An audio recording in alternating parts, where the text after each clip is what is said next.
आप मुझसे छोटे हैं, पूरा हक है, सारा गुस्सा आप ही पे न उतरेगा।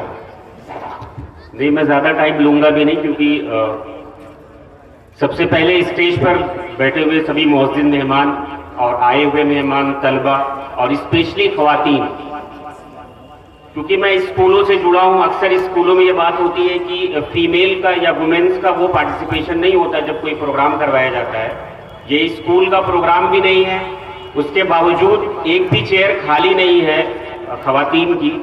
ये एक बदलाव की शुरुआत है ज़ीशान भाई, जिस पर बहुत डिटेल बता रहे थे सच्चर कमेटी से लेकर सारी चीज़ें। सबसे पहले मैं इस पूरी टीम अल्लामा शिबली नोमानी ब्रैनिक बैटल की जो टीम है, जिसके सदर अयूब वफा साहब के बेटे असद साहब हैं, नायब सदर हैं अक्सम जमाल साहब, secretary Mohammad Ahmad, general secretary Mohammad Hamid, website designer Arif Afroz साहब और पूरी टीम। इस तरह के प्रोग्राम्स जो कि जिससे टैलेंट की सर्च हो, कॉम्पिटिटिव एग्जाम्स की यहीं से बुनियाद पड़े। जिस चीज़ को एड्रेस कर रहे थे आईएनआईज के बारे में डॉक्टर ज़ीशान साहब ने बताया। मैंने जो टॉपिक चुना है 5 मिनट में मैं कोशिश करूंगा कि उसे खत्म कर दूं, वो है हायर एजुकेशन के बारे में। तालीमी मैदान में जैसा कि मुसलमानों के बारे में जो मेरी अपनी अब तक की रिसर्च रही है आजमगढ़ और जौनपुर में, अल्हम्दुलिल्लाह कोई ऐसा गांव नहीं बचा है जहां 5 तक का मकतब ना हो, और आसपास की हर सराउंडिंग में इंटर कॉलेज बने हुए हैं, डिग्री कॉलेज भी थोड़ी थोड़ी दूर पर बने हुए। तो तालीमी इदारों की कोई कमी नहीं, जो मुझे 5 सालों में महसूस हुई। जो कमी है वो हायर एजुकेशन में हमारा पार्टिसिपेशन कम है। कहीं हम 1% है, कहीं 2% है। तो हमें अब आला तालीम के लिए किन चीजों की जरूरत पड़ेगी, आपको किन चैलेंजेस की जरूरत पड़ेगी, उसी को मैं एड्रेस करूंगा। क्योंकि तालीम आराम से लोगों को मिल रही है। ग्रेजुएट आमतौर पर अगर 25 साल पहले हर गांव में 5वीं तक पढ़े हुए लोग थे, तो अब ग्रेजुएशन करे हुए लोग हैं। तो अब जिस चीज की कमी है वो एक माइंडसेट की कमी जो मुझे महसूस हुई यहाँ पर, वो है कि हमारे यहाँ तैयारी का कल्चर नहीं है।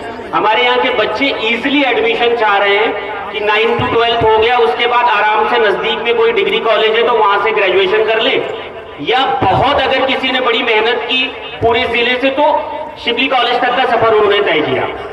लेकिन जो दौर चल रहा है इसमें लोहा उसका माना जाएगा जिसको बहुत आसानी से, मान लो शिबली कॉलेज में एडमिशन, ऐसा नहीं शिबली कॉलेज के भी लोग यहाँ हैं, मैं ये नहीं कह रहा कि मैं उसे नीचे कर रहा हूं, बहुत बड़ी जगह अल्लामा शिबली नोमानी में बहुत बड़ा काम किया। लेकिन जिस चीज से आपका लोहा माना जाएगा वो टॉप के जो कॉम्पिटिटिव एग्जाम्स हैं, उसको जो बच्चे क्रैक करेंगे उन्हीं का पेपर में भी नाम आएगा। अगर उन्हीं का जैसे यूपीएससी किसी ने क्रैक कर दिया तो जाहिर सी बात है फूल माला लेकर हम उन्हीं के लिए खड़े रहेंगे, ना कि हम आसपास के किसी कॉलेज से आप अगर ग्रेजुएशन करते हैं।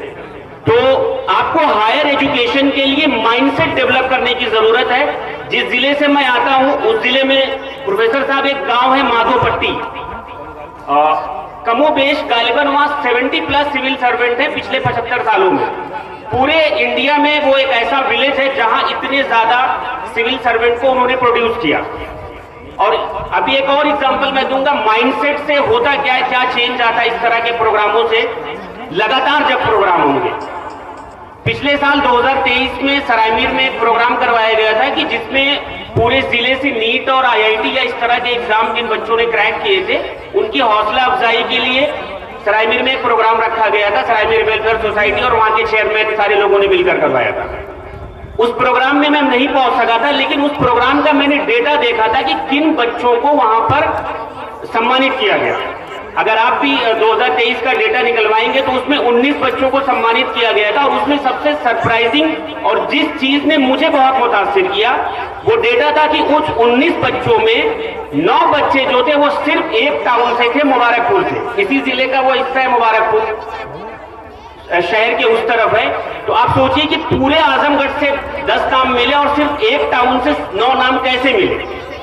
चूंकि मुबारकपुर से मैं खुद 2020 से लगातार मैं वहां प्रोग्रामों में जाता रहा हूं, वहां जैसे अभी ज़ीशान भाई जिस चीज को कह रहे थे कि वर्कशॉप होना जरूरी है, पेरेंटिंग पर प्रोग्राम होना जरूरी है, 2015 से लगातार वहां पर छोटे छोटे हर महीने के प्रोग्राम, 3 महीने में प्रोग्राम, साल में एक बड़ा प्रोग्राम वो लोग करवाते हैं जिसमें बड़ी यूनिवर्सिटियों के प्रोफेसर और अलग अलग फील्ड के माहिरीन को बुलाया जाता है। तो इस तरह का माइंडसेट जब हम डेवलप करेंगे तब जाकर हम उन जगहों पर पहुंच पाएंगे जहां असल में पहुंचना है, जो मैटर करता है। क्योंकि देखिए यूजी पीजी किए हुए लोगों की तादाद बहुत ज्यादा है। निशान भाई ने बताया ना कि 50,000 से ज्यादा कॉलेजेस हैं, तो सिर्फ पूर्वांचल यूनिवर्सिटी से 800 डिग्री कॉलेज एफिलिएटेड है। अभी मान लो आजमगढ़ में भी यूनिवर्सिटी बन गई, लेकिन आप जो मैटर करेंगे ना वो यूपीएससी क्रैक करके बनेंगे। जेई मेंस जैसे आईएनआईएस की बात करेंगे सिर्फ 171 है। जीशान भाई ने बताया कि टोटल जो बजट है सरकार का 50% मुझे 50,000 प्लस कॉलेजेस और 50% बजट सिर्फ 170-171 इंस्टीट्यूट पे जा रहा है। तो हमें ख्वातीन खासतौर पर है, क्योंकि जो मुस्लिम कल्चर है मोस्टली लोग बाहर है, ये आपकी जिम्मेदारी है। जैसा कि अभी शादियों के बारे में जिक्र हो रहा था, कपड़ों के बारे में, आप सारी चीज को अगले 20-25 सालों के लिए कम कर दीजिए, सिर्फ पढ़ाई पर पैसा लगाइए। अगर हमें अपने हालात बदलने हैं तो, नहीं तो हम ऐसे ही डिस्कस करते रह जाएंगे। क्योंकि तैयारी में जब आप जिले को छोड़कर दिल्ली मुंबई अलग अलग फील्ड के अलग अलग जगहों पर तैयारी होती तो वहां पैसा लगेगा। तो जब आप पैसा अभी बचा कर रखेंगे और ये विजन बनाएंगे कि मुझे हर हाल में 12th के बाद, या कुछ कोर्सेज का तो ऐसा है कि वो 11th-12th में ही फाउंडेशन कोर्सेज चलने लगते हैं, कुछ का 12th के बाद बच्चे जाके नीट की तैयारी करने, कुछ 11th-12th में ही चले जाते हैं। आपको बाहर भेजना ही पड़ेगा। जब आप वहां जाओगे तब दुनिया समझ आएगी कि असल में चीजें कहां कैसे वर्क कर रही, क्या मैट्रिक्स है उन सक्सेसफुल यूनिवर्सिटीज में जाने का, उन कॉलेजेस में जाने का, और नीट या जेई मेंस या यूपीएससी या सीए का एग्जाम क्रैक करना है, जितने भी बड़े एग्जाम ये सभी को पता है।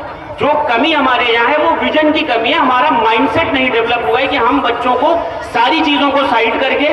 मैं एक लास्ट एग्जांपल दूंगा क्योंकि अयूब बाबा साहब ने बहुत कम वक्त दिया है। मेरे अपने गांव के करीब में एक गांव है सबरार, वहां एक फैमिली है, उनकी टोटल इनकम का उन्होंने ये तय कर रखा है कि मैं 50% अपने बच्चों की तालीम पर खर्चा करूंगा। अब ये हम अपना देख लें, कोई 25% कर सकता है कोई, क्योंकि जाहिर सी बात है तैयारी में पैसा लगना ही लगना है। ये जो कहा जा रहा है कि पैसा नहीं, पैसा सबके पास है, बस हमारी प्रियोरिटी तालीम नहीं है। प्रियोरिटी हमारी शादियां है, बड़े बड़े घर बनवाना है, महंगे ड्रेसेस पहनना, अच्छा खाना है। क्योंकि अगर तालीम हमारी प्रियोरिटी होगी तो रास्ते अपने आप बन जाएंगे, पैसे की कोई कमी नहीं है। अगर पढ़ने वाला बच्चा है तो उसके लिए हजारों रास्ते, हजारों दरवाजे खुले हुए हैं, बहुत सारे एनजीओ काम कर रहे हैं, या आपका अपना खुद का पैसा आप सेविंग करके बच्चों को आगे बढ़ा सकते हैं। तो इसी बात पर मैं अपनी बात को खत्म करना चाहूंगा, क्योंकि अभी काफी सारे हमसे सीनियर लोग हैं, वो अपनी बातें रखेंगे। कि आपको एक माइंडसेट बना लेना और एक तय कर लेना है कि मैं अपनी जिंदगी में सब कुछ कुर्बान करूंगी या करूंगा अपने बच्चों की आला तालीम के लिए। क्योंकि देखिए सिर्फ तालीम से काम नहीं चलेगा, ग्रेजुएट तो बहुत सारे लोग हो गए, जब तक आप उन बड़ी जगहों पर नहीं पहुंचेंगे जो मैटर कर रहा है, जो मेन स्ट्रीम में लोगों को ला रहा है, चाहे वो इंजीनियरिंग की फील्ड हो, मेडिकल की फील्ड हो, जुडिशरी की फील्ड हो, प्रशासनिक सेवाओं की फील्ड हो, टॉप पर जाना पड़ेगा आपको। जब आप टॉप पर जाएंगे तब वहां से कुछ चीजें हो पाएगी। बाकी तालीम के लिए इंटर कॉलेज माशाल्लाह बहुत सारे बन गए, मकतब हर गांव में है, डिग्री कॉलेज भी आपके आसपास में मिल जाएंगे, बट यहां से बाहर निकलना पड़ेगा। अगर आपको बड़ा कुछ करना है और कुछ बेटर करना है तो you have to leave your district. यहां से जब आप बाहर निकलोगे तब आपका माइंडसेट डेवलप होगा और बड़ी चीजें आप कर पाएंगे। इसी बात के साथ मैं 2 लाइनों में आपकी अपनी बात खत्म करूंगा। मुझे जिंदा नहीं रहना किताबों में निसाबों में, मुझे जिंदा नहीं रहना किताबों में निसाबों में, सदाए वक्त हूं इंसान को बेदार करना है। Thank you very much.